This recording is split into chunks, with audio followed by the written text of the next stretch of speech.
মানে মুম্বাই পুনে এক্সপ্রেসওয়ে থেকে এত সুন্দর ভিউ এনজয় করা যায়, আলাদা করে কোনো রিসোর্টের দরকার পড়ে না। তার উপরে রাস্তার পাশে একটু একটু দূরত্বেই রয়েছে এরকম সুন্দর সুন্দর খাবার জায়গা, মানে ছোটখাটো একটা ফুড কোর্ট যেখানে কেএফসি, ম্যাকডোনাল্ডস এর মতন ব্র্যান্ডরা উপস্থিত আছে।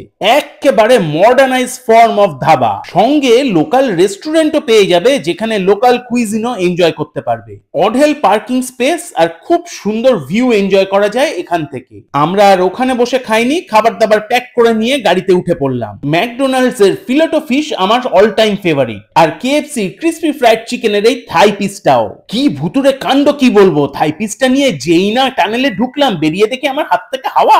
ওরকম ইনোসেন্ট মুখ করে বসে আছে, ওই খেয়েছে জানো তো পিসটা। কোথাও না দাঁড়িয়ে সোজা চলে আসলাম জুহু বিচে। এক্সপ্লোর করা শুরু করলাম জুহু বিচে নানাবিধ খাবার দাবার। কামরাঙা দিয়ে শুরু করেছিলাম, আরো অনেক কিছু খেয়েছিলাম, পরের এপিসোডে বলছি।